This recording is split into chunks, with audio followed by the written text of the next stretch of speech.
Olá, pessoal, tudo bem? Eu sou a Cláudia Serpa, sou professora de Direito Penal da Verbo Jurídico e eu gostaria de conversar um pouquinho com vocês com um tema que ultimamente andou chocando a opinião pública.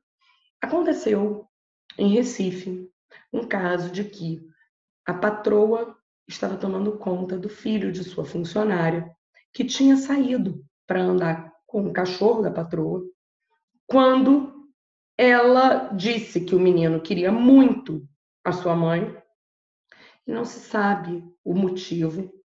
O garoto foi para um elevador com essa patroa. Essa patroa deixou o menino andar no elevador sozinho. O menino saiu do elevador num determinado andar e ele caiu no poço de ventilação do prédio. O menino tinha 5 anos de idade. E isso causou uma enorme comoção nas redes sociais. Bom, muita gente tem me perguntado, com relação a esse caso concreto, se eu poderia imaginar que aqui a gente estaria diante de uma situação de dolo eventual, de culpa consciente, ou se haveria um outro crime. Tudo isso porque o delegado de polícia entendeu que estaríamos diante de um homicídio culposo e arbitrou uma fiança no valor de R$ 20.000. Eu vim aqui, então, fazer alguns esclarecimentos para você. E eu acho que nada melhor do que você primeiro conseguir compreender, dentro do estudo do crime, na análise dos elementos do crime, o que a gente poderia, então, analisar aqui. O que antes eu gostaria de lembrar? Todo o conhecimento que eu tenho com relação às informações que foram passadas é o mesmo conhecimento que você tem. É o conhecimento que a mídia divulgou. Então, eu costumo dizer para os meus alunos que o que a imprensa divulga, e você sabe por ela, no direito penal você não sabe. Tá? Então, a gente vai trabalhar com suposições e, academicamente, eu quero explicar a você o que cada situação pode vir a trazer como consequência jurídica, dependendo da capitulação delitiva que esse crime possa ter. Então, vamos lá. Vamos dar uma analisada, antes de mais nada, quando a gente vai estudar um crime, então, no âmbito da nossa atual legislação. Bom, quando a gente estuda no direito penal a questão que vai envolver crimes, em primeiro lugar, preciso te lembrar que a gente adota, a título de crime, esse quadro aqui. Ou seja, o crime é um fato típico, ilícito e culpado. Quando a gente estuda o crime, eu só posso concluir, pela sua presença, se eu preencho todos esses elementos que estão descritos nesse quadrinho aí. Bom, preenchidos esses elementos, eu quero, antes de mais nada, quando nós trabalhamos com a questão que envolve capitulação, que você preste atenção no primeiro elemento. Que primeiro elemento seria esse? Seria a conduta. Por que eu quero que você preste atenção no elemento da conduta? Eu quero que você preste atenção nesse elemento porque repara que a conduta ela pode ser dolosa ou culposa, ela pode ser comissiva ou omissiva. Quando nós estudamos conduta, quando nós analisamos o estudo da conduta, significa dizer que, em primeiro lugar, conduta é assim, uma ação humana voluntária, é um comportamento humano voluntário dirigido a uma finalidade. Esse conceito de comportamento humano voluntário dirigido a uma finalidade, no âmbito do direito penal, é um conceito vital para você. Então, conduta é um comportamento humano voluntário dirigido a uma finalidade. A conduta pode ser caracterizada como uma conduta dolosa ou culposa, ela pode ser caracterizada como comissiva ou omissiva. Lembrete, a conduta comissiva pode ser dolosa e também pode ser culposa. Então, primeiro esclarecimento importante, a gente já vai ver esses elementos de dolo e culpa bem rapidinho para você conseguir compreender. E a conduta omissiva também pode ser dolosa e também pode ser culposa. Nesse estudo, então, a gente vai passar a verificar na análise da conduta que quando eu estou diante de uma conduta comissiva, o legislador descreve um fazer. Ele vai descrever um comportamento positivo, um fazer. A conduta comissiva engloba praticamente 90% dos crimes do nosso Código Penal. Quando eu falo da conduta omissiva, a conduta omissiva ela vai ter uma divisão. Por quê? A conduta omissiva se caracteriza por um não fazer. Só que ela vai ter uma subdivisão, uma vez que quando eu estou diante de um crime omissivo próprio, o legislador já vai descrever para você um não fazer. Quando eu estou diante, no entanto, de um crime omissivo impróprio ou comissivo por omissão, eu tenho uma figura diferente, que é a figura do agente garantidor. Quando eu falo da figura do agente garantidor, o agente garantidor é aquela pessoa que vai ter uma característica um pouco diferente das outras pessoas. Como assim, Cláudia? Por que ele vai ter uma característica diferente das outras pessoas? Porque dele vai ser exigido um outro tipo de comportamento. Vai se exigir desse agente garantidor um maior cuidado. Ele vai ter uma característica especial que vai trazer a necessidade da imposição de um cuidado maior quando ele não atua. Então, o agente garantidor, quem é? O artigo 13 do Código Penal descreve o garantidor como sendo aquele que podia e devia agir para evitar a ocorrência do resultado. Então, o artigo 13, parágrafo 2º, diz que vai ser garantidor esse que podia e devia agir para evitar a ocorrência do resultado. E quem tem esse dever de agir? E o legislador te apresenta 3 espécies de pessoas que têm esse dever de agir. Aqueles que, por lei, têm obrigação de proteção, cuidado e vigilância. Então, a gente pensa policiais, bombeiros, aqueles que exercem o poder familiar. Então, essas pessoas, elas têm um dever de agir por lei, para evitar a ocorrência do resultado. A linha B do artigo 13, parágrafo 2º, diz aquela pessoa que, de outra forma, trouxe uma assunção de evitar a ocorrência do resultado. Então, eu penso que é aquele que vai celebrar um contrato. Então, você contrata uma babá para sua casa e essa babá, no momento em que ela assina um contrato de trabalho ou no momento em que você a coloca naquela posição de garante, ela assume um comportamento que visa evitar a ocorrência do resultado. E a linha C traz aquela pessoa que tem um comportamento anterior que vai criar um risco da ocorrência do resultado. Quem é esse? É aquele indivíduo que no primeiro momento não é garantidor. Porém, ele tem um comportamento que ele cria uma situação de risco. Então, ele, naquela circunstância, ele se coloca como garantidor. Então, vamos pensar numa faxineira que deixa numa casa que ela trabalha e tem crianças, um produto de limpeza ao alcance dessas crianças. Repara, a faxineira ela não é garantidora via de regra. Porém, no momento em que ela deixou ali aqueles produtos, ela sim se coloca numa posição de garantidora. O que significa dizer que se aquela criança bebeu o produto, a faxineira vai ser responsabilizada. E como é que a gente vai fazer a caracterização desses crimes? No crime omissivo próprio, como eu falei, o legislador descreveu o não fazer. Então, quando eu estou diante de um crime omissivo próprio, eu já tenho um deixar de fazer. A gente vai caracterizar o clássico crime de omissão de socorro do artigo 135 do Código Penal. Esse é para todo mundo, porque esse traz implícito um dever de solidariedade que nós temos. Então, quando eu falo de omissão de socorro, a gente tem aquele indivíduo que, por exemplo, está andando na rua, vê um acidente. O que ele tem que fazer? Ora, ele tem que ser solidário.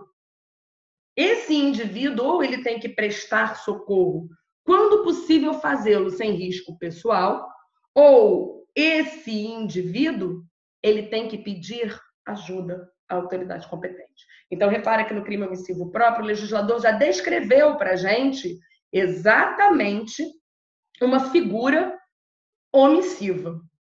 Quando eu estou diante do crime omissivo impróprio, eu não posso atribuir para essas pessoas enumeradas no 13, parágrafo 2º, o mesmo crime do que uma pessoa qualquer. Porque essas pessoas, elas têm um dever de cuidado. Elas têm que agir para evitar a ocorrência do resultado. Bom, nesse caso, quando eu estou diante desse crime, esse indivíduo vai responder pelo resultado obtido. Então, o caso da faxineira, se a criança bebeu o produto e morreu, a faxineira responde por homicídio culposo. Por quê? Porque ela criou o risco da ocorrência daquele resultado. Claro que ela não queria naquele caso, porém, ela teve um comportamento que a colocou numa posição de garantidora e, por conta disso, ela responde. Então, quando eu estou diante de uma conduta omissiva imprópria, o garantidor responde pelo resultado.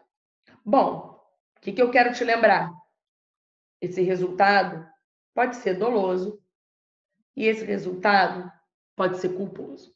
Então, quando eu estou diante de um agente garantidor, eu preciso me lembrar que ele vai responder por aquele resultado. Mas eu vou analisar agora a conduta dele. Se essa conduta, além de omissiva, ela vai ser dolosa ou se ela vai ser culposa. Então, olha um exemplo clássico de garantidor que a gente vai ter nesse vídeo. Repara, eu não sei quem é esse cara, mas ele, naquele momento, ele estava tomando conta daquela criança. Veja, não houve responsabilidade por crime porque não houve produção de resultado. Mas o que eu quis ilustrar aqui para você é que você vai estar diante de uma figura de um agente garantidor. Bom, a conduta dolosa, então, ela vai ter uma subdivisão. Porque o crime doloso está previsto no artigo 18, inciso 1 do Código Penal. E quando a gente faz essa subdivisão, para você conseguir compreender esse caso concreto, a gente vai subdividir o dolo direto, que é quando o agente quis o resultado. Repara, eu tenho dois elementos quando eu estudo o dolo direto: a consciência e a vontade. De quê? De praticar a conduta que está descrita no tipo penal. Então, quando eu estou trabalhando com o dolo direto, o indivíduo vai ter consciência e vontade de praticar a conduta descrita no tipo penal. Repara, quando a gente fala do elemento consciência, ele representa mentalmente aquilo, ele vê aquele resultado, ele deseja o resultado e ele atua para a produção daquele comportamento descrito pelo legislador no tipo penal. Então, quando nós trabalhamos com essa situação, você vai lembrar que, nesse caso, é o dolo direto. Já o dolo indireto, o legislador prevê na modalidade dolo eventual, no artigo 18.1, segunda parte. E ao tratar do dolo eventual, ele fala que é aqui que entra a infelicidade, onde o agente assumiu o risco de produzir o resultado. Aqui é que fica infeliz. Porque o Código Penal, para o dolo eventual, ele traz a teoria do consentimento. O que é isso? Ele prevê que aquele resultado acontece, ou seja, ele prevê a possibilidade de ocorrência do resultado e ele prossegue. Por quê? Porque ele consente, ele aceita, conceita foi ótimo, né? Ele aceita a produção daquele resultado. Só que daqui, o que eu quero te lembrar? Não importa se eu estou diante de um dolo direto ou de um dolo eventual. Dolo é sempre dolo. Então, presta atenção nisso. Dolo é sempre dolo, seja ele direto, seja ele eventual. No âmbito do dolo direto, eu adoto a chamada teoria da vontade. Ele representa, ele prevê aquele resultado que vai acontecer e ele atua finalisticamente para a produção daquilo. Quando eu estou diante do dolo eventual, ele prevê aquele resultado e ele prossegue. Por quê? Ele aceita. Ele não se importa se aquele resultado vier a ocorrer. Bom, na análise do crime culposo, então, a gente vai ter a chamada culpa consciente e a gente vai ter a chamada culpa inconsciente. Então, a gente vai estudar especificamente no âmbito da culpa consciente, em que o agente prevê também a possibilidade do resultado, o resultado é previsível. Porém, nesse caso, ele sinceramente acredita que o resultado não vai acontecer. Então, na culpa consciente, ele prevê o resultado. O resultado é previsível, mas ele prossegue. Por que ele vai prosseguir? Ele vai prosseguir porque, sinceramente, acredita que não vai acontecer. Então, quando a gente faz a análise do dolo eventual e da culpa consciente, ambos são elementos subjetivos de um tipo penal. Ou seja, está na cabeça do agente. E quando a gente fala da culpa inconsciente, na análise da culpa inconsciente, o agente não é capaz de prever aquilo que é previsível para qualquer pessoa. E por que ele prossegue? Porque ele não foi capaz de prever, ele não teve a previsibilidade. Qualquer um poderia prever, mas ele, naquele momento, não conseguiu prever. Essas são as modalidades de culpa. Bom, quando a gente fala da hipótese do homicídio culposo no âmbito do crime cometido contra o menino Miguel, a gente tem que lembrar que ali naquela situação, se você entender por homicídio culposo, essa pessoa, será que quando o menino entrou no elevador, qual era a finalidade dela ao colocar o menino para andar de elevador? Será que ela foi capaz de prever aquele resultado? Será que ela era capaz de consentir com aquele resultado?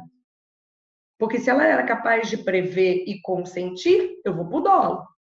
Se ela era capaz de prever e sinceramente acreditava que não poderia acontecer, eu tô na culpa. Mas qual será a finalidade dela? Será que naquele momento a gente não colocou essa pessoa nesse crime aqui? Olha o abandono de incapaz. Abandonar pessoa que está sob seu cuidado, guarda, vigilância ou autoridade e por qualquer motivo incapaz de defender-se dos riscos resultantes do abandono. Se resulta a morte, 4 a 12 anos. Então, veja que eu tenho 3 possibilidades nesse caso concreto que nós analisamos.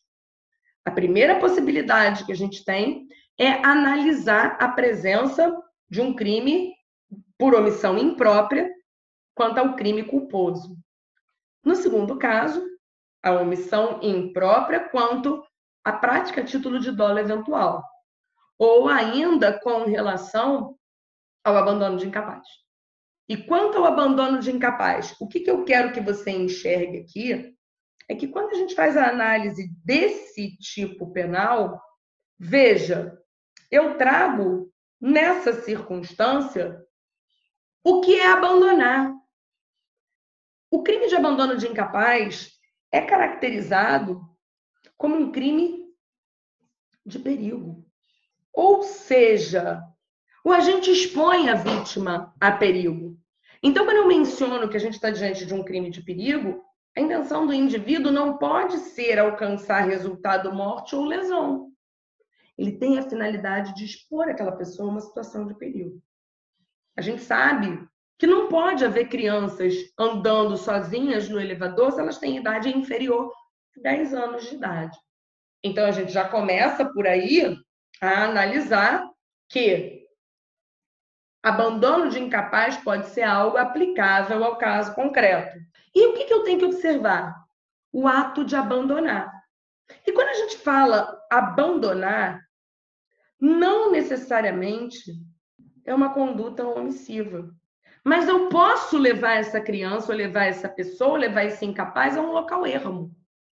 Então, o ato de abandonar é o ato de deixar a vítima entregue à própria sorte. Seja porque eu larguei lá, seja porque eu levei a algum lugar. Mas vai ser uma separação física entre o responsável e o incapaz.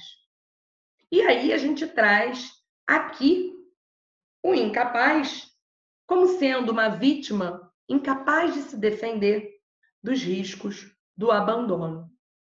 O que eu quero trazer para você?